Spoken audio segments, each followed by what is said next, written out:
Nintendo might have just accidentally blown the doors wide open on its next major crossover, and it's all thanks to a few lines of text hidden in the one place most of us never look. We're not talking about a grainy, anonymous 4chan post, a hacked server, or a confidential document leaked by a disgruntled employee. No, this bombshell was sitting there in plain sight, a digital breadcrumb trail left for the most dedicated fans, waiting to be discovered in the rolling end credits of their newest games. In an age of data miners digging through code for every scrap of information, this feels almost elegant, a secret hidden in the open. Today, we are diving deep into this credit roll conspiracy that connects the massively controversial $80 Mario Kart World with the critically acclaimed Donkey Kong Bananza. We'll explore how eagle-eyed fans, acting like digital archaeologists, unearthed a connection that could bring two legendary Donkey Kong villains to the starting line of the world's most famous racing series. In this episode, we're asking the big questions. How exactly did this information surface from the depths of Reddit? Who are the voice actors at the center of this storm? And most importantly, does this mean the king himself, the tyrannical, treasure-plundering King K. Rool, is about to rev his engine in Mario Kart? Let's get into it. First, to understand the gravity of this potential leak, we have to talk about the game at the heart of it, Mario Kart World. Released on June 5th, 2025, the game was met with a storm of controversy right out of the gate. The sticking point for millions of fans wasn't the gameplay, the graphics, or the track design. It was the price, $80 American. In an era of ever-increasing game prices, Nintendo pushed the envelope, and the community pushed back hard. This wasn't just sticker shock. It felt like a betrayal of the trust Nintendo had built, especially after the wild success and incredible value of the Mario Kart 8 Deluxe Booster Course Pass. That pass offered dozens of tracks for a fraction of the price of a new game. So to turn around and launch a brand new title at such a premium felt audacious. Critics and players alike decried the cost, but the conversation quickly shifted to the game's very soul. One article famously described the game's new open-world Mushroom Kingdom as a, quote, capitalist hellscape. And while that might sound harsh, it resonated deeply. Everything in Mario Kart World suddenly seemed to have a price tag, turning the once whimsical kingdom into a sprawling metropolis where moolah is king. Gone was the simple joy of just racing. Now you are constantly reminded of the in-game economy, the grind, the feeling that every corner of this world was designed to eventually sell you something more.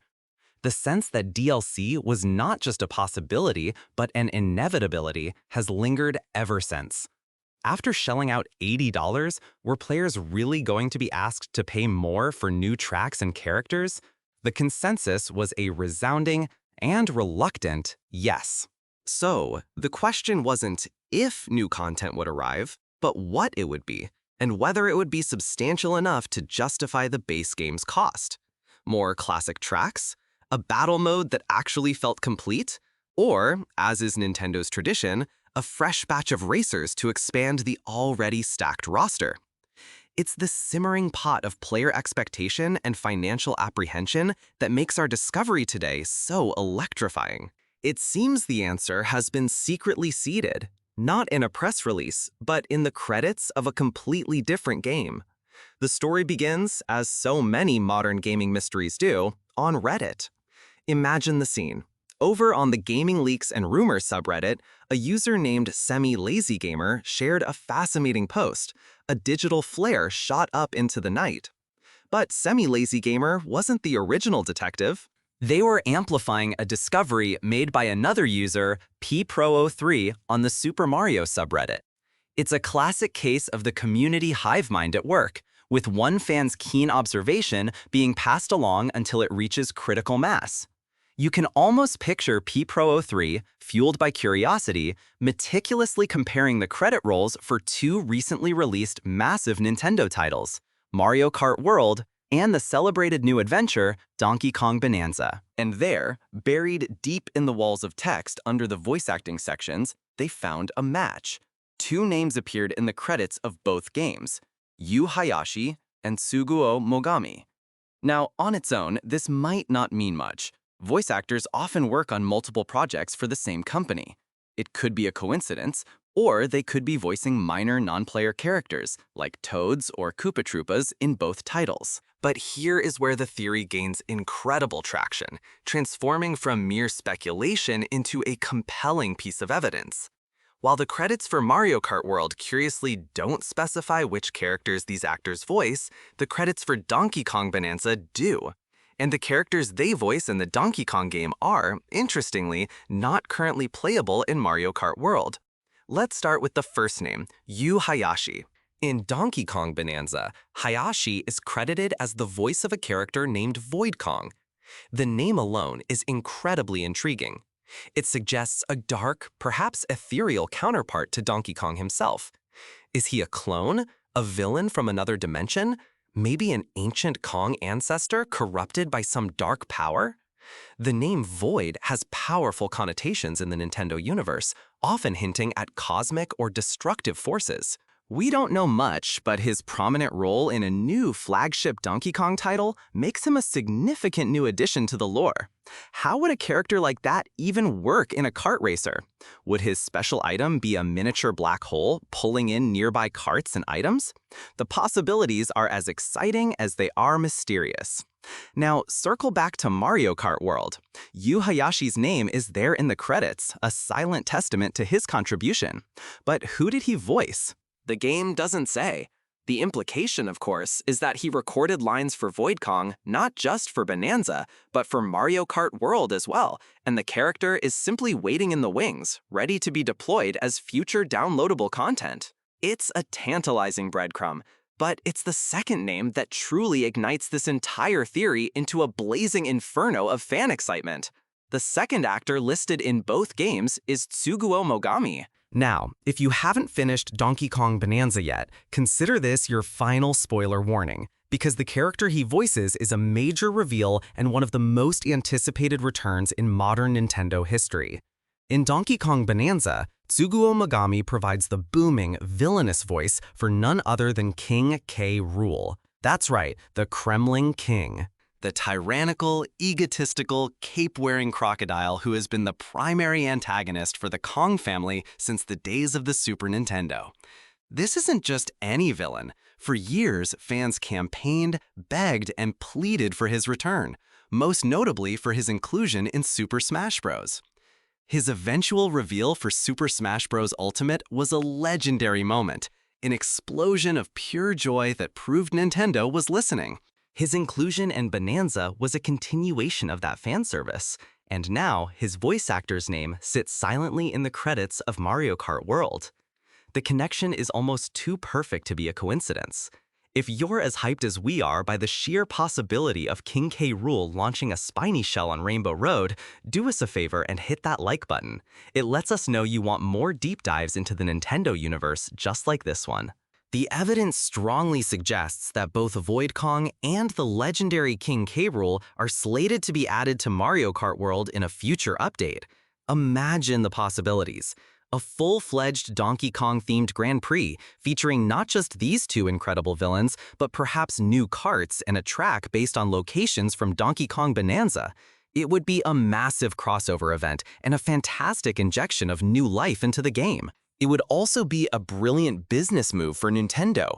Releasing a Donkey Kong-centric DLC pack would not only add value to the $80 Mario Kart World, but would also serve as cross-promotion, driving players who enjoy the new characters back to Donkey Kong Bananza to experience their origin stories. It's a symbiotic marketing strategy that Nintendo has perfected over the years. But, as with any good mystery, there's a puzzling twist. There's a loose end that doesn't quite fit the narrative, a single detail that forces us to pump the brakes.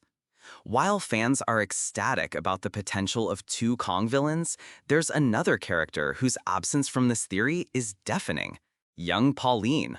As a character who has skyrocketed in popularity since her starring role in Super Mario Odyssey and is considered one of the most obvious and requested additions to the Mario Kart roster, you would expect her to be a top priority for any DLC.